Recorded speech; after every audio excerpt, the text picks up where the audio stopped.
Hi friends, आज हम लोग रिटेल का चैप्टर नंबर 20 देखने वाले हैं। ये हमारी रिटेल की नई वाली बुक है और पुरानी वाली बुक से मैंने आपको चैप्टर नंबर 20 पहले से बताया हुआ है। एक बार आप उसको देख सकते हैं। और इस जो रिटेल की नई बुक है इसमें हम लोग जो ये चैप्टर है, जो भी इसमें नया ऐड है वो सारा मैं आपको कराऊंगी। तो चैप्टर नंबर 20 ऐसा है जिसमें बहुत सारी चीज़ें ऐड की इन्होंने, तो वो सब हम दोबारा से देखेंगे। एक बार चाहे तो पुराना वीडियो भी देख सकते हैं, पर ये जो चैप्टर 20 दिया है ये मैं आपको पूरा दोबारा सर्च करवाऊंगी। तो चैप्टर का नाम है housing finance and tax planning. ये इंपॉर्टेंट चैप्टर है, इसमें से क्वेश्चंस आते हैं, न्यूमेरिकल भी इसके पूछे जा सकते हैं। देखिए इंट्रोडक्शन में क्या बोला है, over the years announcement have been made in union budget for tax concession waivers etcetera. तो हर साल बजट्स अपना अनाउंस होता है, तो उसमें अलग अलग टाइप की टैक्स को लेके हमें इनकम टैक्स भरना होता है। अगर हमारी सैलरी एक सीलिंग से ऊपर है तो टैक्स को लेके कंसेशन वेवर्स दी जाती है, ताकि इनकरेज किया जाए लोगों को हाउस फाइनेंस करने के लिए। ठीक है, इन चीज़ों के लिए, इन चीज़ों की ग्रोथ, और लोग हाउस फाइनेंस इसके लिए लोन भी ले और मतलब घर रहे, इकोनॉमिक ग्रोथ रहे, तो इस तरह का पर्पस रहता है। तो बेनिफिट्स क्या है, ताकि किसी भी पर्सन जो कि टैक्स पे कर रहा है उसकी टैक्स लायबिलिटी कम हो सके। ठीक है, तो बेनिफिट्स क्या क्या है, कौन कौन से टाइप के बेनिफिट्स है वो हम देखेंगे। देखिए, tax benefits in respect of housing finance, in respect of loan taken for purchase construction of residential unit the borrower can avail benefit of payment of interest. तो होगा क्या, अगर आप लोन ले रहे हैं या तो घर खरीदने के लिए या घर की कंस्ट्रक्शन करने के लिए, ठीक है, रेजिडेंशियल घर खरीद रहे हैं, क्या होगा कि बोरोवर जो है इंटरेस्ट जो पे कर रहा है ना, मान लीजिए आपने घर खरीदा और आपको मालूम है कि आपको पूरा मतलब 20 साल या 30 साल के जो भी आप लोन ले रहे हैं तो आपको हर साल टैक्स पे करना होता है। ठीक है, तो आप इंटरेस्ट भी, जो भी आपका ईएमआई होता है उसमें कुछ इंटरेस्ट का पोर्शन रहता है और कुछ प्रिंसिपल का पोर्शन रहता है। ठीक है, तो पूरा साल आपने कितने रुपए का इंटरेस्ट दिया, मान लीजिए पूरा साल आपका 3 लाख रुपए आपके अकाउंट से गया, ठीक है, ईएमआई के फॉर्म में। उस 3 लाख में जो है बैंकों से एक स्टेटमेंट टाइप लेते हैं हम लोग। तो स्टेटमेंट में क्या रहता है कि प्रिंसिपल में इतना पैसा गया और इंटरेस्ट में इतना पैसा गया, वो मेंशन रहता है उसमें रहेगा। जैसे मान लो 2 लाख प्रिंसिपल में गया या 1 लाख इंटरेस्ट में, तो लिखा रहेगा, ठीक है, स्टेटमेंट से। उसमें क्या होता है कि आपने पूरे साल जितना प्रिंसिपल पे किया और कितना इंटरेस्ट पे किया, तो उसमें आपको टैक्स बेनिफिट मिलता है। वही हम अभी पढ़ेंगे कि क्या क्या है। तो देखिए, टैक्स बेनिफिट अगर हम बात करें इस चैप्टर में, सिर्फ हम होम लोन में कौन कौन से टैक्स बेनिफिट्स है उसके बारे में देखेंगे। ठीक है, सो हेडिंग है हमारी होम लोन टैक्स बेनिफिट्स। तो पहला क्या है, सेक्शन 24 के तहत कि हमें जो इंटरेस्ट पे करे ना, इंटरेस्ट, तो उस पर टैक्स डिडक्शन मिलता है। अभी कैसे मिलता है वो समझेंगे, मैं आपको बताऊंगी भी थोड़ी देर में। और पहला है सेक्शन 24, ठीक है, सेक्शन 24B। दूसरा है टैक्स डिडक्शन और principal repayment of housing loan. तो इसमें क्या, आपने इंटरेस्ट पे किया तो उस पर भी आपको कुछ डिडक्शन मिलेगी, कितने रुपए का मिलेगा वो अभी हम देखेंगे। तो वो सेक्शन 24 में आता है। जो आपने प्रिंसिपल पे किया, मैंने बोला कि हमने हाउसिंग लोन लिया, पूरा साल हमने ईएमआई पे किया, ठीक है, ईएमआई में मान लीजिए प्रिंसिपल पे किया और इंटरेस्ट पे किया, ठीक है। स्टेटमेंट हमें मिल जाएगा अपना, इंटरेस्ट स्टेटमेंट ऐसे बोलते हैं। तो उसमें प्रिंसिपल पोर्शन रहेगा मान लीजिए 2 लाख, इंटरेस्ट रहेगा मान लीजिए 1 लाख।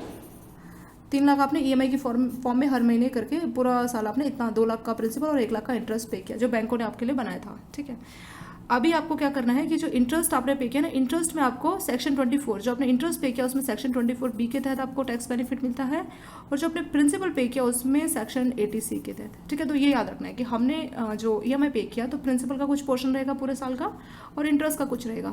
ठीक है, ईएमआई में हमारा प्रिंसिपल इंटरेस्ट दोनों ही ऐड होके बैंक हमारी ईएमआई बनाता है।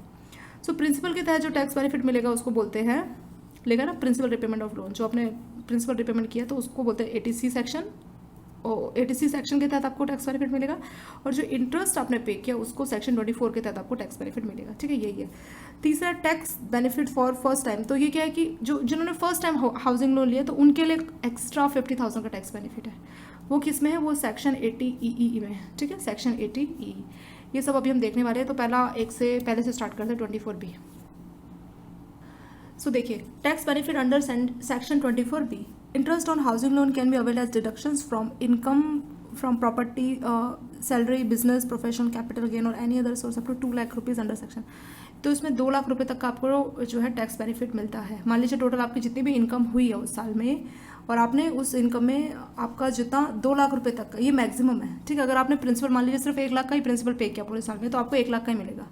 अगर आपने 3 लाख का मान लीजिए पूरा प्रिंसिपल पे किया, जो आपने यहाँ पे पूरे साल में प्रिंसिपल 3 लाख का है, तब भी आपको 2 लाख का मिलेगा। ठीक है, तो वो बोलना चाह रहा है कि मैक्सिमम 2 लाख रहेगा। इसका ये मतलब नहीं कि हर किसी को 2 लाख का बेनिफिट मिलेगा। 2 लाख आप बोल सकते हैं मैक्सिमम सीलिंग है। ठीक है, अगर आपको पूरा साल 3 लाख रुपए प्रिंसिपल के फॉर्म में गया ईएमआई भरते टाइम पे, या 4 लाख गया तब भी आपको 2 लाख मिलेगा। अगर आपका 1 लाख गया प्रिंसिपल में तो आपको 1 ही लाख मिलेगा, या 50,000 गया तो 50,000 ही मिलेगा। इसमें ये बोला हुआ है। ठीक है, तो कितना है वो 2 लाख का है, लेकिन इसके लिए कुछ कंडीशंस है। 2 लाख का मिलेगा आपको tax benefit under section 24B of income tax act 1961। ठीक है, तो कंडीशन क्या क्या वो भी देख लेते हैं। Loan has been taken on order, तो 1 अप्रैल 1999 के बाद से आपने लोन लिया हो, पहली कंडीशन। दूसरा, लोन जो है आपने अपना जो है घर अपने खुद के लिए मतलब रेजिडेंशियल प्रॉपर्टी के लिए घर होना चाहिए। ठीक है, ये take over of principal. However in the case of loan for construction the construction should complete within 5 years। ये 35 लिखा है, तो अगर आपकी बुक में भी ये मिस्टेक है तो उसको ठीक कीजिए। मतलब अगर आपने एक तो पहली बात कि रेजिडेंशियल प्रॉपर्टी मतलब रहने के लिए घर हो, कमर्शियल पर्पस मतलब जो है आपकी रेजिडेंशियल प्रॉपर्टी हो वो। ठीक है, मतलब घर आप रहने के लिए खरीदेंगे, आप रहे या उसको किराए पे भी चढ़ा रहे हैं तो कोई रहेगा उस पर। ठीक है, वो होना चाहिए। दूसरी बात क्या है कि कंस्ट्रक्शन के लिए अगर आप लोन ले रहे हैं, हमने बोला था ना कि क्या बोलते हैं, नया घर खरीदने के लिए और कंस्ट्रक्शन दोनों पर्पज़ के लिए होता है। अगर आप कंस्ट्रक्शन के लिए लोन ले रहे हैं तो कंस्ट्रक्शन 5 साल के अंदर अंदर आपने लोन लिया, उसके 5 साल के अंदर अंदर आपको पूरा हो जाना चाहिए। ठीक है, लेकिन इसमें एक और भी बात है कि जो डिडक्शन आप क्लेम करेंगे, मतलब डिडक्शन क्लेम क्या मतलब 2 लाख तक का जितना भी आपने प्रिंसिपल पे किया, तो जो भी आप डिडक्शन क्लेम करेंगे वो उस फाइनेंशियल ईयर में कर सकते हैं जिस ईयर में आपका जो कंस्ट्रक्शन है कंप्लीट हो। मतलब अंडर कंस्ट्रक्शन प्रॉपर्टी के लिए उस साल आप डिडक्शन नहीं कर सकते। ठीक है, जैसे कंस्ट्रक्शन होने में 1 साल या 2 साल लग रहा है, तो जिस साल आपका कंस्ट्रक्शन पूरा होगा, पुराने जो साल में आपका है जितना भी गया है प्रिंसिपल का, उसी साल में उसको क्लेम कर सकते हैं जिस साल में आपकी कंस्ट्रक्शन कंप्लीट हुई होगी। ठीक है, तो 2 कंडीशन होगी। तीसरा, the lender issues a certificate at the end of financial year mentioning that there in the interest and principal during the year in respect. तो इसमें क्या रहता है, जो लेंडर है, जो लोन है, वो एक स्टेटमेंट देता है। ठीक है, इंटरेस्ट स्टेटमेंट ऐसे बोलते हैं, तो उसमें मेंशन रहता है कि इंटरेस्ट और प्रिंसिपल कितना पे किया गया। ठीक है, तो लेंडर वो सर्टिफिकेट इशू करता है। और आपने देखा होगा कि बहुत से लोग आते हैं बैंक पे भी और वो बोलते हैं कि हमें इंटरेस्ट स्टेटमेंट चाहिए, तो उसमें क्या रहता है, इंटरेस्ट और प्रिंसिपल कितना पे किया, ताकि वो लोग टैक्स डिडक्शन क्लेम कर सके। ठीक है, नेक्स्ट है interest payment of housing loan for self occupied property. तो जो भी आप इंटरेस्ट पे कर रहे हैं हाउसिंग लोन पे, तो सेल्फ ऑक्यूपाइड प्रॉपर्टी के लिए ये सारी कंडीशन होगी। ठीक है, इन सभी कंडीशन में आपको सेक्शन 24B के तहत क्या मिलेगा, टैक्स बेनिफिट मिलेगा। If loan is avail for repair और renewal an amount is allowed. अगर आपने घर के रिपेयरिंग या रिन्यूअल के लिए लोन लिया है तो उस केस में सिर्फ 30,000 तक का ही आपको टैक्स बेनिफिट डिडक्शन मिलेगा। कितने का, 30,000। ठीक है, अगर आप रिपेयर और रिन्यूअल के लिए लोन ले रहे हैं तो ये सारा तो पुराना था, यहीं से हमारा नया स्टार्ट था कि जो 30,000 का मिलेगा अगर आपका जो लोन है आप रिपेयर या रिन्यूअल के लिए कर रहे हैं। ये सब आपको पुरानी बुक में भी मेंशन था। Next, in case of property for which housing loan home loan has been taken is not self occupied, example rented और deemed to be rented, no maximum limit for taxation has been prescribed and the tax payer can take the deduction of whole interest amount. इस नीचे paragraph में यही बोला है कि property जिसके लिए आपने हाउसिंग लोन लिया सेल्फ ऑक्यूपाइड नहीं है, ठीक है, रेंटेड है, तो भी सेक्शन 24 के तहत उसको जो टैक्स क्लेम है उसको मिल जाएगा। ऊपर उन्होंने यही लाइन लिखा है कि इंटरेस्ट के लिए सेल्फ ऑक्यूपाइड प्रॉपर्टी होनी चाहिए, और अगर आप सेल्फ ऑक्यूपाइड भी है या फिर अगर आप क्या बोलते हैं रेंटेड भी है या डीम टू बी और रेंटेड, तो भी and the tax payer can take the deductions of whole interest amount in section. It is also important to know that this tax deduction of home loan is deductible on payable basis, on an एक्टेबल basis. चलिए, इतना ही इसमें काफ़ी है। बस इसमें आपको उतना रखना है, चाहे आपने प्रॉपर्टी अपने पर्पज़ के लिए, पर वो रेजिडेंशियल लेना चाहिए। खुद के पर्पज़ के लिए किसी को किराए पे दिया है तो भी आप उस पर क्या कर सकते हैं, इंटरेस्ट क्लेम कर सकते हैं। ठीक है, जो आप इंटरेस्ट पे कर रहे हैं, जितने रुपये का आप इंटरेस्ट पे कर रहे हैं, तो मैक्सिमम 2 लाख तक का आप टैक्स डिडक्शन अपना क्लेम कर सकते हैं। अगर आपने रिपेयर के लिए घर लिया है, रिपेयर या रेनोवेशन को, तो उसमें जो भी आप इंटरेस्ट पे करेंगे तो उसमें 30,000 तक का आपको टैक्स बेनिफिट मिलेगा। ठीक है, टैक्स डिडक्शन में बेनिफिट मिलेगा। और the tax benefit is reduce if the property is not, बोला है कि आपको टैक्स बेनिफिट अगर आप कंस्ट्रक्शन के लिए ले रहे हैं तो आपने सेक्शन 24 के तहत अगर आपका जो टैक्स बेनिफिट है वो 2 लाख से 30,000 हो जाएगा अगर आपने 5 साल के अंदर अंदर अपना घर नहीं बनाया। जिस फाइनेंशियल ईयर में आप क्लेम कर रहे हैं, अगर 5 ईयर के अंदर अंदर आपने क्लेम नहीं किया है, ठीक है, सॉरी 5 साल के अंदर अंदर आपने घर नहीं बनाया, ठीक है, आपने कंस्ट्रक्शन कंप्लीट नहीं किया है, तो क्या होगा, आपको जो 2 लाख का इंटरेस्ट बेनिफिट मिला था वो 30,000 हो जाएगा। ठीक है, ये इंपॉर्टेंट है। और जो ऑलरेडी ठीक है, ये वाला हो गया कि 30,000 तक का ही आप क्लेम कर सकते हैं टैक्स में डिडक्शन। और इसके बाद क्या इन्होंने नीचे आपको कुछ ऐसा बोला हुआ है एग्जांपल, ये तो खैर नहीं पूछेंगे, बस आपको इतना ही याद रखना है कि इंटरेस्ट में 2 लाख तक का बेनिफिट मिलेगा। टैक्स बेनिफिट इंटरेस्ट में कितना मिलेगा, 2 लाख का। प्रॉपर्टी में तो हम खुद रह रहे हो या किसी को हमने रेंट पे दिया तब भी हमें 2 लाख का मिलेगा। अगर हमने रिपेयर या रिन्यूअल पर्पज़ के लिए लोन लिया है तो उसमें जितना भी हम इंटरेस्ट पे करेंगे मैक्सिमम 30,000 तक का हमें टैक्स डिडक्शन वाला बेनिफिट मिलेगा। ये बेनिफिट क्या है, जैसे मान लीजिए आपकी इनकम है 7 लाख एग्जाम्पल के तौर पे, ठीक है, पूरे साल की इनकम है 7 लाख, तो 7 लाख में क्या रहता है, जैसे मान लीजिए इस बार कोई रूल है कि 5 लाख तक तो कुछ भी नहीं लगेगा, 5 से 7 लाख पे आपको 15% कुछ या 20% पे करना है। अभी आप क्या कर सकते हैं कि 7 लाख में अगर आपने मान लीजिए पूरे साल में अपने 3 लाख का इंटरेस्ट पे किया, ठीक है, जो बैंकों ने आपको स्टेटमेंट दी तो उसमें पूरा 3 लाख का इंटरेस्ट शो कर रहा था, प्रिंसिपल का 2 लाख शो कर रहा था। तो 3 लाख में से लिमिट कितना है, हमारा लिमिट है 2 लाख, तो 2 लाख तक का आपको टैक्स बेनिफिट मिलेगा, टैक्स डिडक्शन में बेनिफिट मिलेगा। तो जो 7 लाख है उसमें से आप 2 लाख वैसे ही माइनस कर लीजिए, ठीक है, तो उसमें आपको टैक्स नहीं पे करना पड़ेगा। तो कितना बचा, 5 लाख, और स्टार्टिंग के 5 लाख में आपका टैक्स बेनिफिट वैसे ही था, ठीक है। तो इस तरह से जो जितने भी अमाउंट पे, जितने भी पैसे पे हम अपना, जितने भी इनकम पे हम अपना टैक्स देते हैं, तो इसको छूट मिलती है कि चलो आपने इंटरेस्ट तो पे किया, आपको ऑलरेडी इंटरेस्ट पे इतना करना पड़ा, तो इसकी वजह से आप जितने रुपए का आपने इंटरेस्ट पे किया तो उसका आप उतने रुपए पे आप टैक्स मत दीजिए, वैसी वाली इसमें बात हो जाती है, ठीक है। सो 24B क्या है, ये सिर्फ इंटरेस्ट के लिए। मैक्सिमम लिमिट कितना है, 2 लाख है। अगर कंस्ट्रक्शन नहीं किया तो 30,000 मिलेगा, 5 साल के अंदर अंदर कंस्ट्रक्शन नहीं किया। और टाइमिंग भी याद कर लीजिए कितना साल है, तो 5 साल है कि लोन लेने के 5 साल के अंदर अंदर आपको कंस्ट्रक्शन कंप्लीट करनी है, और जिस साल आप कंस्ट्रक्शन कंप्लीट करेंगे उसी साल ही आपको टैक्स बेनिफिट मिलेगा। जितने मान लीजिए आपने स्टार्टिंग के 5 साल के अंदर अंदर, तो जितने भी पुराने साल का आपका इंटरेस्ट किया तो उनको एक्रूल हो जाएगा, वो इकट्ठा हो जाएगा, और मैक्सिमम लिमिट जो 2 लाख है वो उस साल आप क्लेम कर सकते हैं, ठीक है। ये वाला हो गया हमारा, वही सब इसमें बताया भाई क्या क्या है। सेकेंड है tax benefit on housing loan principal repayment under section. तो पहला हम पढ़ चुके हैं सेक्शन 24 में, क्या जो हम इंटरेस्ट पे करते हैं उस पर हमें टैक्स बेनिफिट मिलता है, कितने का, 2 लाख का। सेक्शन 86 में बोलता है कि आपको तो इंटरेस्ट पर टैक्स बेनिफिट मिलेगा, ये तो इंटरेस्ट वाली बात तो खत्म होगी, साथ साथ प्रिंसिपल जो आपने पे किया ना उस पर भी आपको टैक्स बेनिफिट मिलेगा, ठीक है। तो टैक्स डिडक्शन बेनिफिट मिलेगा। तो देखिए the maximum tax deduction allowed under section 86, इसमें 1,50,000 है, ठीक, तो मैक्सिमम 1,50,000 का मिलेगा। The tax deduction on principal payment is also part of various deduction. तो ये प्रिंसिपल है, ये उसी का ही पार्ट रहेगा। जैसे मान लीजिए 80C में और क्या क्या आता है, जैसे PPF में आपने पैसा, PPF अकाउंट में पैसा इन्वेस्ट किया, या टैक्स सेविंग डिपॉजिट, या life insurance premium, national saving certificate, या सीनियर सिटीजन सेविंग सर्टिफिकेट, तो इन सभी डिडक्शन का ही पार्ट है ये कौन सा, हाउसिंग लोन, तो ये अलग नहीं है, ठीक है। ठीक है ना, the tax deduction on principal is also part of various deduction. तो ऐसा नहीं कि आपको मान लीजिए PPF अकाउंट के थ्रू आपको 80C में 1,50,000 का बेनिफिट मिला, तो ऐसा नहीं कि आपका प्रिंसिपल की वजह से आपको अलग से 1,50,000, ये उसी का ही पार्ट है, ठीक है। इसमें यही बोला है 80C।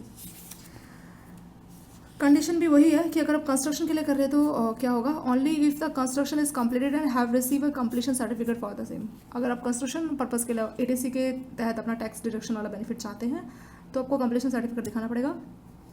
और deduction also available whether the property is self occupied और let out. Deduction also available whether the, तो चाहे प्रॉपर्टी पे खुद रह रहे हो या नहीं रह रहे हो तो भी आपको डिडक्शन के लिए आप एलिजिबल हैं, ठीक है। The benefits can also be claim for more than one house property. तो एक से ज़्यादा घर की प्रॉपर्टी के लिए भी आप ये जो बेनिफिट्स है क्लेम कर सकते हैं, ऐसा नहीं कि पहले ही घर के लिए, ठीक है। एक से ज़्यादा प्रॉपर्टी के लिए आप बेनिफिट क्लेम कर सकते हैं, पर लिमिट हमारा मैक्सिमम कितना है, 1,50,000। ऐसे हो सकता मान लीजिए 2 प्रॉपर्टी ली है तो टोटल जो बेनिफिट है वो 1,50,000 रहेगा, चाहे आप 1 घर लो उसमें या 2 घर लो, ठीक है। अगर आपने 2 घर लिए तो टोटल जो आपको प्रिंसिपल का के लिए जितना लोन पे करना पड़ रहा है तो वो 1,50,000 का मैक्सिमम सीलिंग है। और ये PPF और लाइफ इंश्योरेंस इन सभी का ही पार्ट है, ठीक है। उसमें 80C के तहत जो टैक्स डिडक्शन वाला बेनिफिट मिलता है 1,50,000 का, वो उसी में ही रहेगा, ठीक है। रिवर्सल ऑफ टैक्स बेनिफिट, जो टैक्स बेनिफिट मिला है 86 के तहत वो कब रिवर्स हो जाता है। पहला, if the house for which tax benefit was available under section is sold with, अगर आपने जिस घर के लिए आपने 80C के तहत टैक्स बेनिफिट लिया 1,50,000 का, अगर आपने 5 साल के अंदर अंदर उसको बेच दिया, ठीक है, 5 साल के अंदर बेच दिया, is sold with in the 5 years, the total amount of already claimed in respect earlier with.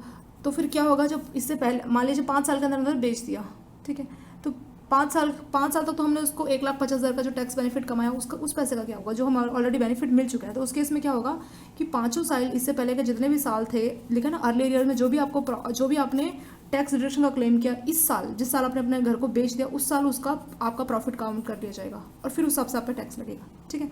मान लीजिए आपने 1.5 लाख करके हर 4 साल तक आपने 1.5 लाख का टैक्स डिडक्शन कमाया, मतलब 1,50,000 आप हर साल अपने इनकम से माइनस करते गए और आपने 1,50,000 में कम इनकम टैक्स पे किया। क्यों? क्योंकि 80C के तहत आप एलिजिबल थे उस टाइम पे नहीं मालूम था ना कि आप भविष्य में 5 साल के अंदर 5 साल में घर बेचने वाले हैं या 4थे साल में, तो आपको मान लीजिए 3 साल तक आपने 1,50,000 का फायदा कमाया, तो 1,50,000 1,50,000 1,50,000 तो 3 साल तक आपने 4,50,000 का ये वो रुपये 4,50,000 जिस पर आपने टैक्स नहीं पे किया। क्यों? क्योंकि 86 के तहत आपको बेनिफिट मिला था। अगर आपने चौथे साल में घर बेच दिया, यही बोलिए कि 5 साल से पहले पहले घर बेच दिया, तो क्या होगा?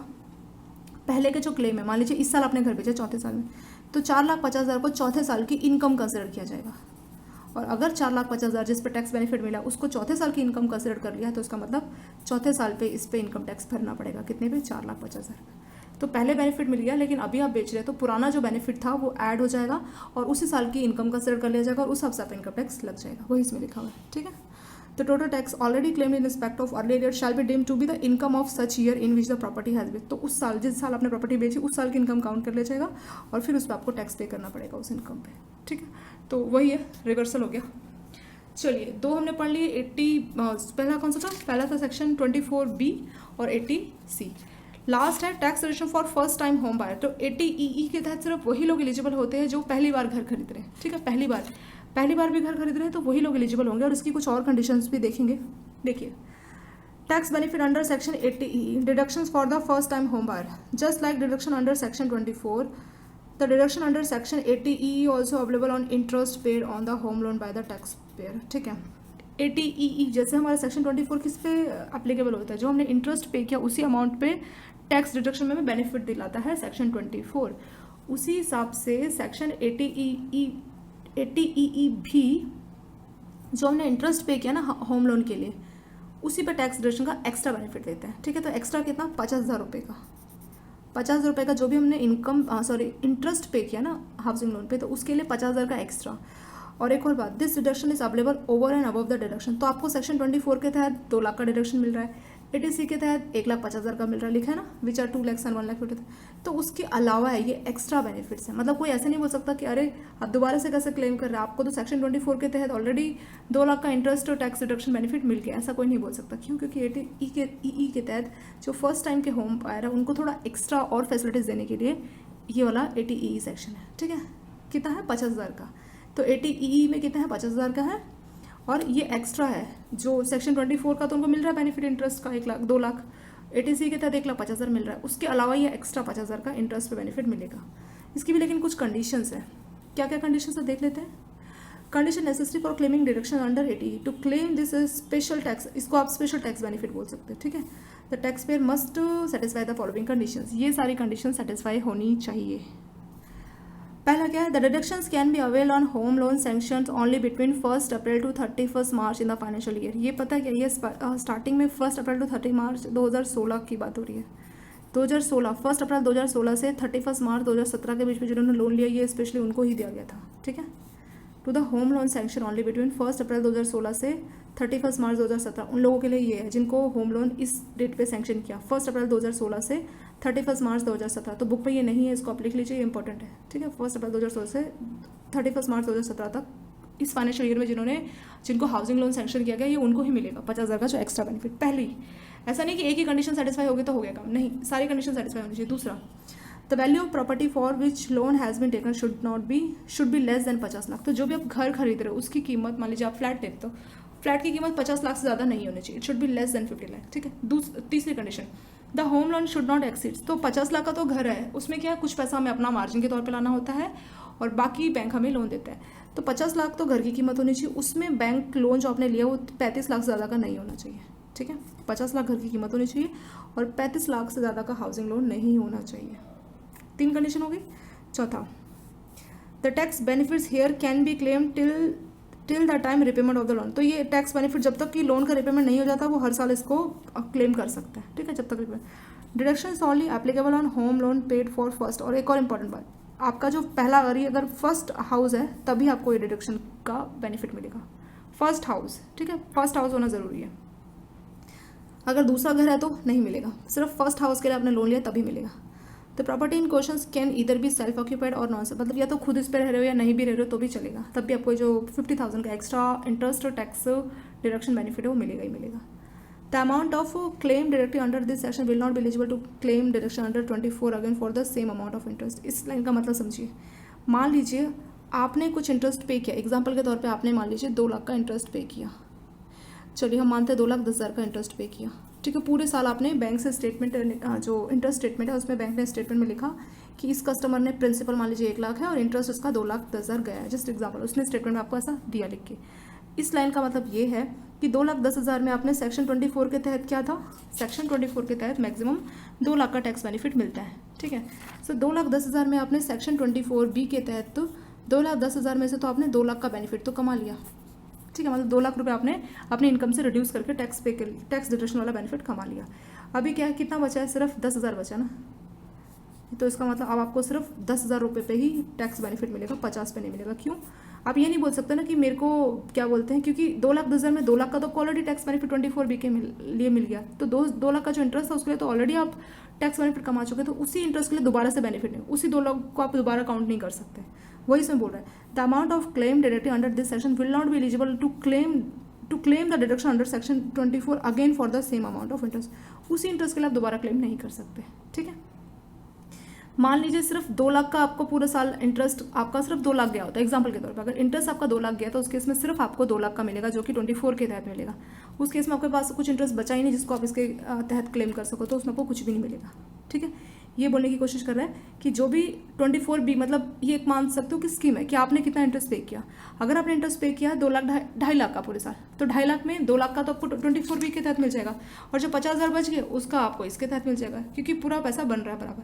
अगर इतना इंटरेस्ट आपने पे ही नहीं किया तो आपको इतनी सुविधाएं नहीं मिलेगी। अगर इंटरेस्ट ही आपने मान लीजिए 1.5 लाख का पे किया, अगर आपने 1.5 लाख का इंटरेस्ट पे किया तो ये आपको 24B के तहत, जो कि मैक्सिमम सीलिंग कितना है 2 लाख, तो उस केस में आपको सिर्फ 1.5 लाख ही मिलेगा, क्योंकि जितना हम इंटरेस्ट पे करेंगे उसी पे हमें टैक्स बेनिफिट मिलेगा, ठीक है। ये मैक्सिमम सीलिंग है, सीलिंग मतलब एक लिमिट है, इससे ज़्यादा तो नहीं देंगे, ठीक है। उस सीलिंग के अंदर अंदर आपको इंटरेस्ट मिलेगा, लेकिन जितना आपने इंटरेस्ट पे किया सिर्फ उसी पे ही आपको मिलेगा। अगर आपने 2 लाख पूरा इंटरेस्ट दिया तो आपको 2 लाख पे मिलेगा, 2,10,000 दिया तो 2 लाख पे तो आपको सेक्शन 24B के तहत मिलेगा, और जो 10,000 एक्स्ट्रा बच गए उस पर आपको सेक्शन 80EE के तहत मिलेगा, क्योंकि लिमिट तो मैक्सिमम 50,000 है। मैक्सिमम 50,000 का मतलब ये नहीं कि आंख बंद करके सबको बोल रहे हैं कि चले 50,000 का आपको, लेकिन जब तक उतना इंटरेस्ट देना भी तो चाहिए ना। 2,10,000 में क्या है, 2 लाख का टैक्स, 2,10,000 इंटरेस्ट पे किया तो उसमें 2 लाख तो 24B के तहत उसको मिल गया, जो 10,000 बचा वो इसमें आ जाएगा। 50,000 तो मैक्सिमम है, लेकिन उसने सिर्फ 10,000 इंटरेस्ट पे किया तो उसको 10,000 का ही टैक्स डिडक्शन क्लेम मिलेगा, ठीक है, टैक्स डिडक्शन बेनिफिट क्लेम मिलेगा। इसमें ये बोला था,